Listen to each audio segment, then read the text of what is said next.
The making of a Prime Minister. मुश्किलों का अंबार है, वही तो मेरे हौसलों की मीनार है। हिंदुस्तान में दो प्रधान दो निशान नहीं चलेंगे। अगर इतनी ताकत ये पाकिस्तान के खिलाफ लगा दे तो आतंकवाद आसान हो गया। हम चुनौतियों से टकरा रहे हैं। सर्जिकल स्ट्राइक और एयर स्ट्राइक करके नए भारत के सामर्थ्य का संदेश भी दे दिया है। तुम उठो, तिरंगा लहरा दो। जननायक नरेंद्र मोदी के 20 वर्ष पुराने भाषणों पर आधारित एक बेहद लोकप्रिय कार्यक्रम। क्या कहते हैं नरेंद्र मोदी?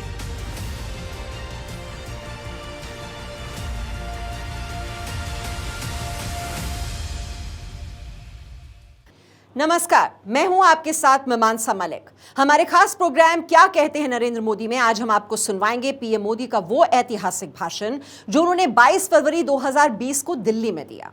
अंतर्राष्ट्रीय न्यायिक सम्मेलन को संबोधित करते हुए पीएम मोदी ने कहा कि 21वीं सदी बदलाव की सदी है, लेकिन यह बदलाव तर्क और न्याय संगत होना चाहिए। दुनिया के करोड़ों नागरिकों को न्याय और गरिमा सुनिश्चित करने वाले आप सभी दिग्गजों के बीच आना अपने आप में एक सुखद अनुभव है। न्याय की जिस चेयर पर आप सभी बैठते हैं वो सामाजिक जीवन में भरोसे और विश्वास का महत्वपूर्ण स्थान है। मैं हृदयपूर्वक आप सबको बहुत बहुत बधाई देता हूं, आपका अभिनंदन करता हूं। साथियों, ये कॉन्फ्रेंस 21वीं सदी के तीसरे दशक की शुरुआत में हो रही है। ये दशक भारत सहित पूरी दुनिया में होने वाले बड़े बदलावों का दशक है। ये बदलाव सामाजिक, आर्थिक और तकनीकी हर मोर्चे पर होंगे। ये बदलाव तर्क संगत होने चाहिए और न्याय संगत भी होने चाहिए। ये बदलाव सबके हित में होने चाहिए, भविष्य की आवश्यकताओं को देखते हुए होने चाहिए और इसलिए judiciary and the changing world इस विषय पर मंथन मैं समझता हूं बहुत ही महत्वपूर्ण है। साथियों, भारत के लिए बहुत सुखद अवसर भी है कि महत्वपूर्ण कॉन्फ्रेंस आज उस कालखंड में हो रही है जब हमारा देश राष्ट्रपिता महात्मा गांधी की 150वीं जन्म जयंती मना रहा है। पूज्य बापू का जीवन सत्य और सेवा को समर्पित था, जो किसी भी न्यायतंत्र की नींव माने जाते हैं। और हमारे बापू खुद भी तो वकील थे, बैरिस्टर थे और अपने जीवन का पहला मुकदमा उन्होंने लड़ा। उसके बारे में गांधी जी ने बहुत विस्तार से अपनी आत्मकथा में लिखा है। गांधी जी तब बंबई, जो आज का मुंबई है, वहां थे। संघर्ष के दिन थे।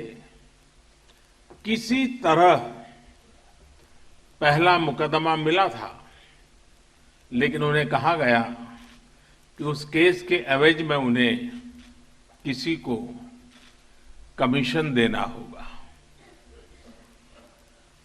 गांधी जी ने साफ कह दिया था कि केस मिले या न मिले, कमीशन नहीं दूंगा। सत्य के प्रति, अपने विचारों के प्रति गांधी जी के मन में इतनी स्पष्टता थी। और ये स्पष्टता आई कहां से? उनकी परवरिश, उनके संस्कार और भारतीय दर्शन के निरंतर अध्ययन से यह निकला है। फ्रेंड्स, भारतीय समाज में रूल ऑफ लॉ सामाजिक संस्कारों का आधार है। हमारे यहां कहा गया है, क्षत्रयस्य क्षत्रम यत धर्म, यानी law is the king of Kings, law is supreme. हजारों वर्षों से चले आ रहे ऐसे ही विचार एक बड़ी वजह है कि हर भारतीय की न्यायपालिका पर अगाध आस्था है। साथियों, हाल में कुछ ऐसे बड़े फैसले हुए हैं जिनको लेकर पूरी दुनिया में चर्चा थी। फैसले से पहले अनेक तरह की आशंकाएं व्यक्त की जा रही थी, लेकिन हुआ क्या? 130 करोड़ भारतवासियों ने न्यायपालिका द्वारा दिए गए इन फैसलों को पूरी सहमति के साथ स्वीकार किया। हजारों वर्षों से भारत न्याय के प्रति आस्था के इन्हीं मूल्यों को लेकर आगे बढ़ रहा है। यही हमारे संविधान की भी प्रेरणा बना है। पिछले वर्ष ही हमारे संविधान को 70 वर्ष पूरे हुए हैं। संविधान निर्माता डॉक्टर बाबा साहब आम्बेडकर ने कहा था, constitution is not a mere lawyers document, it is a vehicle of life and its spirit is always a spirit of age. इसी भावना को हमारे देश की अदालतों, हमारे सुप्रीम कोर्ट ने अपने अपने समय में आगे बढ़ाया है। इसी स्पिरिट को हमारी लेजिस्लेचर और एग्जीक्यूटिव ने जीवंत रखा है। एक दूसरे की मर्यादाओं को समझते हुए तमाम चुनौतियों के बीच कई बार देश के लिए संविधान के तीनों पिलर्स ने उचित रास्ता ढूंढा है। और हमें गर्व है कि भारत में इस तरह की एक समृद्ध परंपरा विकसित हुई है। बीते 5 वर्षों में भारत की अलग अलग संस्थाओं ने इस परंपरा को और सशक्त किया है। देश में ऐसे करीब 1500 पुराने कानूनों को समाप्त किया गया है, जिनकी आज के दौर में प्रासंगिकता समाप्त हो रही थी। और ऐसा नहीं है कि सिर्फ कानून समाप्त करने में तेजी दिखाई गई है। समाज को मजबूती देने वाले नए कानून भी उतनी ही तेजी से बनाए गए हैं। ट्रांसजेंडर पर्सन्स के अधिकारों से जुड़ा कानून हो, 3 तलाक के खिलाफ कानून हो, या फिर दिव्यांग जनों के अधिकारों का दायरा बढ़ाने वाला कानून, सरकार ने पूरी संवेदनशीलता से काम किया है। फ्रेंड्स, मुझे खुशी है कि इस कॉन्फ्रेंस में जेंडर जस्ट वर्ड के विषय को भी रखा गया है। दुनिया का कोई भी देश, कोई भी समाज जेंडर जस्टिस के बिना पूर्ण विकास नहीं कर सकता और न्यायप्रियता का दावा कर सकता है। हमारा संविधान राइट टू इक्वलिटी के तहत ही जेंडर जस्टिस को सुनिश्चित करता है। भारत दुनिया के उन बहुत कम देशों में से एक है जिसने स्वतंत्रता के बाद से ही महिलाओं को वोट देने का अधिकार सुनिश्चित किया।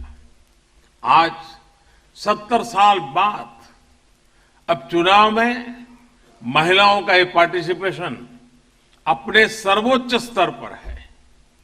अब 21वीं सदी का भारत इस पार्टिसिपेशन को दूसरे पहलुओं में भी तेजी से आगे बढ़ा रहा है। बेटी बचाओ बेटी पढ़ाओ जैसे सफल अभियानों के कारण पहली बार भारत के एजुकेशनल इंस्टीट्यूशंस में गर्ल चाइल्ड का एनरोलमेंट लड़कों से ज्यादा हो गया है और किसी भी हिंदुस्तानी को इस बात का गर्व होगा। इसी तरह सैन्य सेवा में बेटियों की नियुक्तियां हो, फाइटर फ्लाइट्स की चयन प्रक्रिया हो, माइंस में रात में काम करने की स्वतंत्रता हो, सरकार द्वारा अनेक बदलाव किए गए हैं।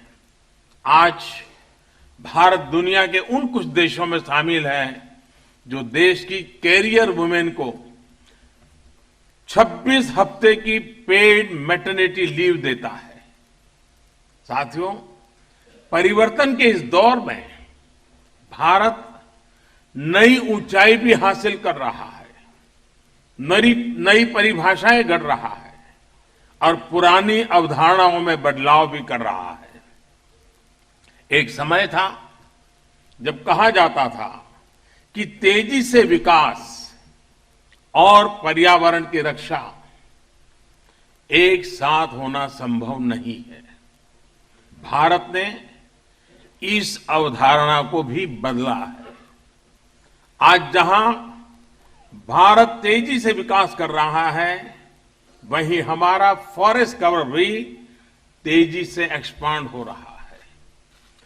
5-6 साल पहले भारत विश्व की 11वीं सबसे बड़ी अर्थव्यवस्था था। 5 साल पहले 3-4 दिन पहले जो रिपोर्ट आई है उसके मुताबिक अब भारत विश्व की 5वीं सबसे बड़ी अर्थव्यवस्था है।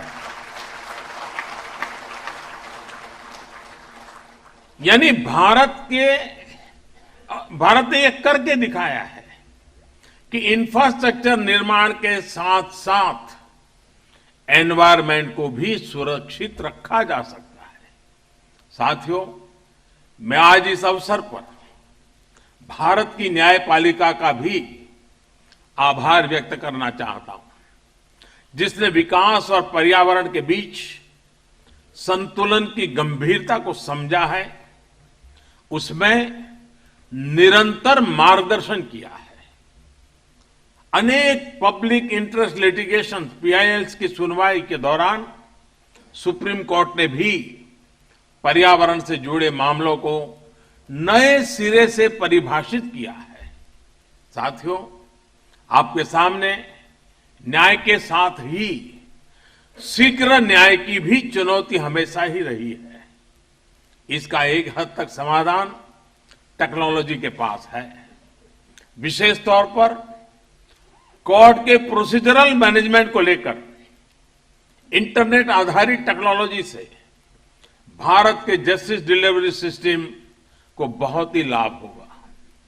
सरकार का भी प्रयास है कि देश की हर कोर्ट को e court integrated mission mode project से जोड़ा जाए। नेशनल जुडिशियल डाटा ग्रिड की स्थापना से भी कोर्ट की प्रक्रियाएं आसान बनेगी। The making of a Prime Minister. मुश्किलों का अंबार है, वही तो मेरे हौसलों की मीनार है।